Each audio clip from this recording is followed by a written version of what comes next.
राधे राधे, जय श्री कृष्णा। नमस्कार, मैं आचार्य पंडित गिरीश वारोलिया। गायत्री महामंत्र। ओम भूर्भुवः स्वाहा तत्सवितुर्वरेण्यं भर्गो देवस्य धीमहि धियो यो नः प्रचोदयात्।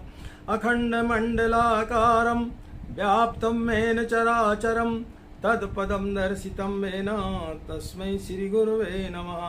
तस्मै श्रीगुरुवे नमः। अब हम आपके लिए बताने के लिए जा रहे हैं कि कोरोना का अंत कब तक होगा और यह बीमारी आगे किस प्रकार से और हम लोगों के लिए नुकसान पहुंचा सकती है। यह बीमारी और इस प्रकार से और भी आने वाली बीमारियां, यानी 2025 तक का जो समय है वो बहुत विकराल समय है।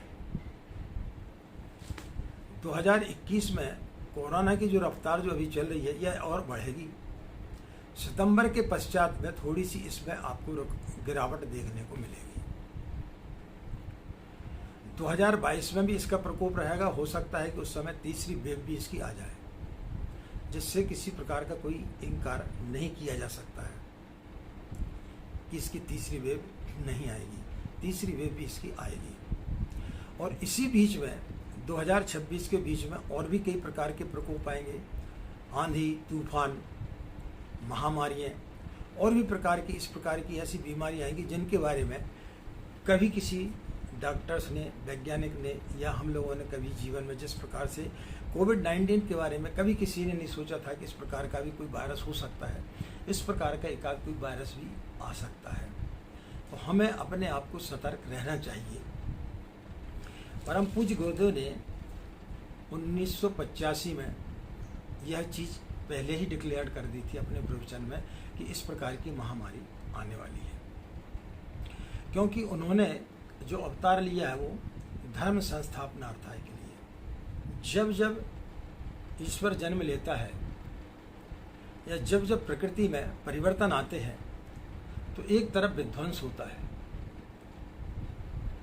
परित्राणाय साधूनां विनाशाय च दुष्कृताम्, ये भगवान कृष्ण ने गीता में कहा है। तो आप अपने इतिहास उठा करके देखें, चाहे भगवान राम के समय का देखें या भगवान कृष्ण के समय का देखें, जब जब ईश्वर जन्म लेता है तो एक तरफ से विध्वंस होता है, दूसरी तरफ से रचना होती है। जैसे यदि आप किसी पुराने मकान को नया करना चाहते तो सबसे पहले आपको उसको गिराना पड़ता है, उसके पश्चात ही आप नया मकान बना सकते हैं। तो इस युग में भी यदि आप अच्छे लोग आना चाहते तो पहले जो लोग हैं उन्हें अपना शरीर त्यागना पड़ेगा। तो ईश्वर जब जब आता है, जब जब प्रकृति में परिवर्तन करता है तो किसी न किसी तरीके से विध्वंस भी करता है। तो यह उसी प्रकार की यह क्रिया चल रही है। परित्राणाय साधूनां विनाशाय च दुष्कृताम्, एक तरफ से विध्वंस और दूसरी तरफ से जो है सृजन का काम चल रहा है। यह 2050 तक चलेगा, लेकिन 2025 तक का जो समय है वो बहुत ही विषम परिस्थितियों से भरा हुआ है। और कोरोना की जो हमने डेट बताई है सितंबर के बाद में यह थोड़ा सा कम होगा। सबसे सुखद बात इसकी ये रहेगी कि 90% लोग जो है इससे ठीक हो जाएंगे। यह छू करके हर व्यक्ति को जाएगा। 95% लोग विश्व के बोल रहे हैं हम, 95% लोग जो है इससे बचेंगे नहीं, किसी न किसी रूप में, भले हल्के रूप में हो, लेकिन कोरोना उनको टच कर करके जरूर जाएगा। कुछ नुकसान होगा नहीं होगा ये बात की चीज़ है, क्योंकि 90% लोग जो है इससे पूर्ण रूप से सेफ रहेंगे। 10% लोगों में से 7% लोगों की मृत्यु हो जाएगी। 3% लोगों को समझने में बहुत कुछ समय लगेगा। रिकवरी रेट इसकी ठीक रहेगी, इसलिए किसी प्रकार की कोई भी चिंता की बात नहीं है। हाँ, लेकिन आपको सावधान रहना चाहिए, सुरक्षित रहना चाहिए। जो गाइडलाइन है आपको उनका पूर्ण रूप से पालन करना चाहिए, अन्यथा फिर आप इसमें परेशानी में पड़ सकते हैं। अंत में हम आपके लिए इसका एक उपाय बता देते हैं। नित्य आपको 3 माला गायत्री मंत्र का जाप करना चाहिए। जो भी व्यक्ति 3 माला गायत्री मंत्र का जाप करेगा उसके परिवार में इस प्रकार का संकट नहीं आएगा। पहली माला आत्म कल्याण के लिए यानी स्वयं के लिए करना चाहिए। दूसरी माला परिवार के कल्याण के लिए करनी चाहिए ताकि आपका परिवार सुरक्षित रहे। तीसरी माला जो है विश्व के कल्याण के लिए करनी चाहिए यानी पूरे विश्व के जो लोग हैं वो सुरक्षित रहें। तो जो भी हमसे जुड़े हुए हैं, जो हमें प्यार करते हैं, जो हमें स्नेह करते हैं, उन सभी से हमारी करबद्ध प्रार्थना है कि जैसे ही आप हमारे वीडियो सुनते हैं आप संकल्प ले लें और 3 माला से आप जब तक कि इस महामारी से हम लोग बाहर नहीं निकल आते हैं आपको 3 माला जाप करना चाहिए। एक स्वयं के लिए, एक परिवार के लिए और एक विश्व के लिए आपको 3 माला गायत्री मंत्र का नियमित रूप से जाप करना चाहिए। तो निश्चित रूप से इस बीमारी से बड़े जल्दी लोगों को मुक्ति मिलेगी। किसी प्रकार की कोई भी चिंता करने की आवश्यकता नहीं है, बस सुरक्षित रहें, सेफ रहें। खासकर जो 60 साल से ऊपर के लोग हैं उन्हें घर से बाहर नहीं निकलना चाहिए, उन्हें घर में ही सुरक्षित रहना चाहिए, तो फिर काफ़ी कुछ बचा होगा। आशा मित्रों यह जानकारी आपको अच्छी लगी होगी।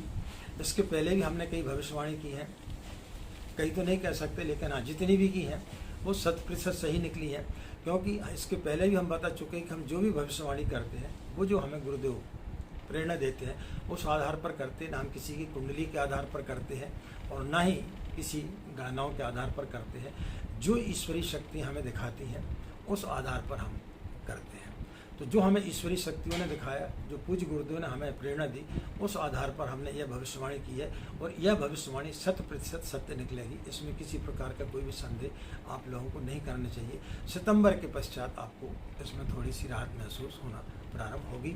2022 तक इसका बहुत ज़्यादा प्रकोप रहेगा, बहुत ज़्यादा भय रहेगा। 2022 में पुनः तीसरी वेव आने की संभावना से इनकार बिल्कुल भी नहीं किया जा सकता। इसलिए आप लोग पूर्ण रूप से सुरक्षित रहें और इसको यदि आप पॉजिटिव वे में ले तो ये सोच करके चलें कि कोरोना बहुत सारी चीज़ें हमें सिखा करके भी जा रहा है। गुरुदेव ने बोला कि जो है खर्चीली शादी नहीं होनी चाहिए। इस समय व्यक्ति चाहते हुए भी खर्चीली शादी नहीं कर रहा है, कर भी नहीं सकता है।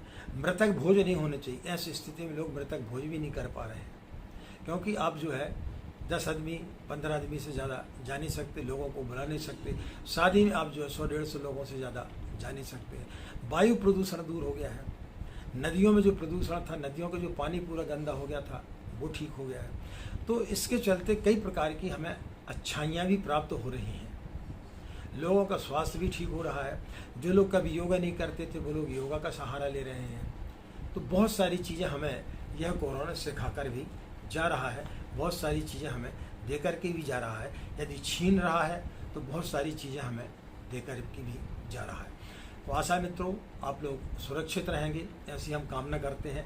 अपने घर में रहेंगे, सेफ रहेंगे, इन्हीं कामनाओं के साथ में मित्रों यदि आप लोगों ने हमारे चैनल को अभी तक सब्सक्राइब नहीं किया, यानी यदि आप हमारे चैनल से अभी नए नए जुड़े हैं और आपको लगता है कि हमारे चैनल पर दिए जाने वाले जो वीडियो हैं, हमारे जो विचार हैं, वो आप लोगों को ऐसा लगता है कि दूसरों को भी इन विचारों को सुनना चाहिए, तो हमारे वीडियो को ज़्यादा से ज़्यादा लोगों को शेयर करें, हमारे चैनल को सब्सक्राइब करें, लाइक करें। इन्हीं कामनाओं के साथ में कि आपका दिन मंगल में हो, आप लोग खुश रहें, मस्त रहें, माँ गायत्री की असीम कृपा इसी प्रकार आप लोग पर बनी रहे। आज इतना ही, हमें आज्ञा दें। नमस्कार, शांति।